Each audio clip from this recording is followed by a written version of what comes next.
সেই গ্যাস আমরা পাই না। এই গ্যাসটা যদি আমরা 64 ডিস্ট্রিক্টের মানুষ কক্সবাজারে ভ্রমণ করতে আসে, সেজন্য বলেছি আমি 64 ডিস্ট্রিক্টের মানুষ কক্সবাজারে ভ্রমণ করতে আসে, তাদের জন্য বিদ্যুৎ কই। সেই জন্য এখন বিদ্যুৎ আমাদের পর্যাপ্ত পরিমাণ দিয়েছে সরকার, এবং 64 ডিস্ট্রিক্টের মানুষ এখানে কক্সবাজারে ভ্রমণ করতে আসে, তাদের জন্য রাস্তা কই। সেজন্য আমাদের 4 লাইনের জন্য আমরা চেষ্টা করতেছি, এবং 1 by 1 এখন। সুতরাং হাঁটি হাঁটি পা পা করে বাংলাদেশের সর্বদক্ষিণে আমাদের কক্সবাজার জেলা, এখানে যদি সাগরটা না থাকতো, এমনকি কুকুর পর্যন্ত এখানে আসতো না। ঠিক নেবে? ঠিক, কুকুর পর্যন্ত আসতো না। আল্লাহর রহমত, আমরা বিশ্বের দীর্ঘতম সমুদ্র সৈকত পেয়েছি।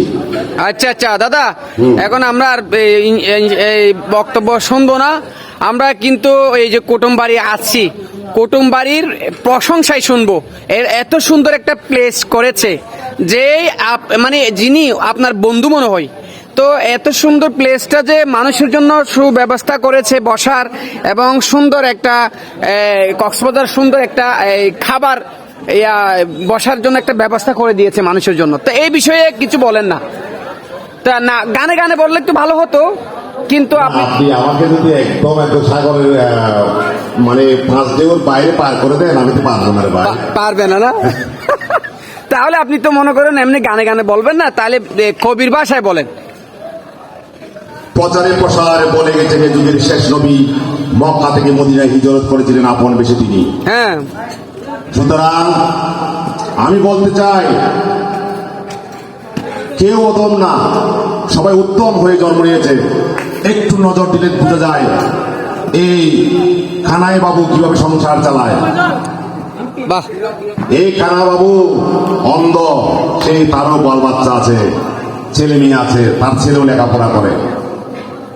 সেজন্য আমি বাংলাদেশ সরকারকে অনুরোধ করেছিলাম, আমি যখন রাষ্ট্রপতি প্রার্থী হয়েছি তখন বলেছিলাম বাংলাদেশের ইমামদেরকে 200 কেজি দামের চাল দিতে হবে এবং ভাতা দিতে হবে।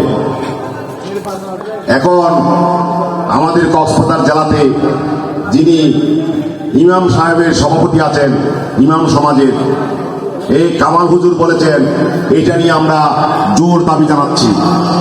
200 কেজি দামের চাউলের ভাতা যদি একটা ইমাম এবং খতিবকে দেওয়া হয়, তাহলে 14,000 টাকা পাবে বর্তমান মজুরি দাম হিসাবে।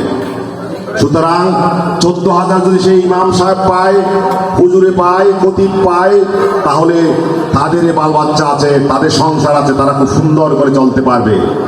আমি মানুষের মনের কথা বলি এই কারণে, কারণ মন দিয়ে তো মানুষ গর্ব করে, আমি বড় লোক, আমি ধনী, আমি সবাই সবাই অহংকার করে মনকে নিয়ে।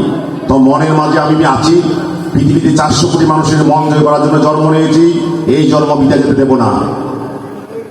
আশা করি মানবতার ফেরিওয়ালা হিসাবে আমি যুগ যুগ ধরে, আজকে 48 বছর পার হয়ে গেছি, 4 যুগ পদার্পণ হয়ে গেছে, 4 যুগ।